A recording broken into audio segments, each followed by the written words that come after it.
Hello everyone, I'm Paul and this is problem 2946, matrix similarity after cyclic shifts. This is an easy one and next I will show you how to solve it efficiently. We are given an integer matrix and an integer k, and the following process happens exactly k times. Even index rows are cyclically shifted to the left and all index rows are cyclically shifted to the right. So let's say that we are given this row and we are left shifting it. Now these two numbers come first and then we have 1. If we are right shifting this row, well, now this number comes first and then we have these two numbers, okay? Our job is to return true if the final matrix after k steps is identical to the original matrix, else we return false. So if we are given this matrix and k is 2, we need to run this process 2 times. We start from this matrix and after one operation we get this matrix. As you can see, we are left shifting row number 0, right shifting row number 1, left shifting row number 2. We are left shifting even rows 0 and 2 and right shifting all rows, meaning row 1 in this case. And we need to run the same process again because k is 2, so we need to left shift this row, right shift this row, left shift this row. After doing this, we get this matrix. And now we are checking if the final matrix and the original one are equal.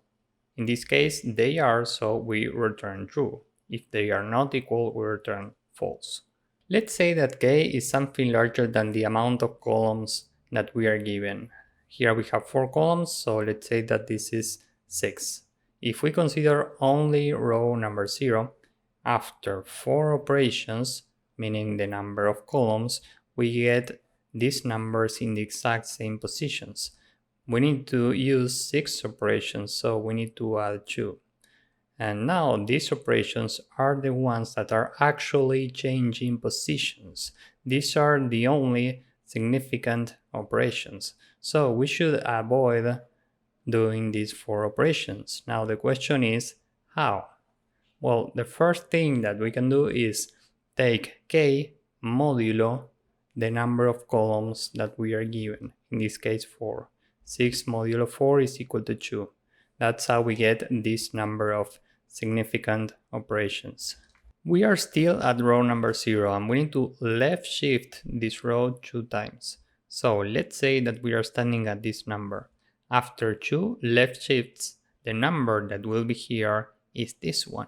So we can check if the current number matrix ij is different to matrix ij plus k. If these two numbers are different, we can return false right away.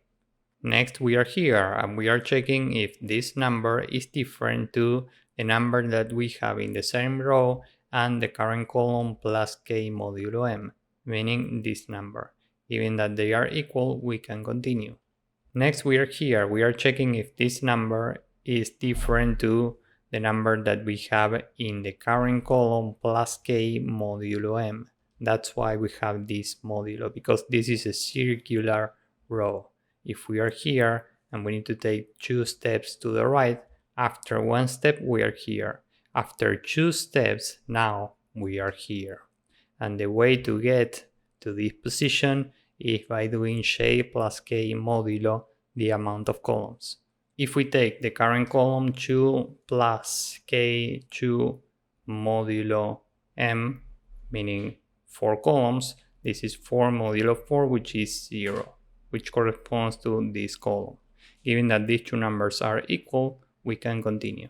Next we are here, so we are checking if this is different to the number that we have 2 steps to the right, meaning this number. Given that they are equal, we can continue, and that's it for this row. Now we are at this row and we need to right shift it. So if we are standing here, after 2 right shifts, the number that will be in this position is this one.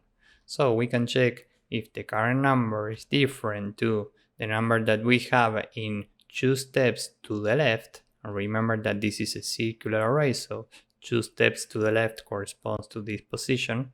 Here we can return false. Given that these two numbers are equal, we continue. Next, these two numbers are equal. Next, these two numbers are equal. And finally, these two numbers are equal. So we can continue with the next row. Finally, we are here. This is an even row, so we are looking at this. Here 6 is equal to 6, 3 is equal to 3, 6 is equal to 6, and 3 is equal to 3. So that's it. Now we have already iterated every row and we can return true.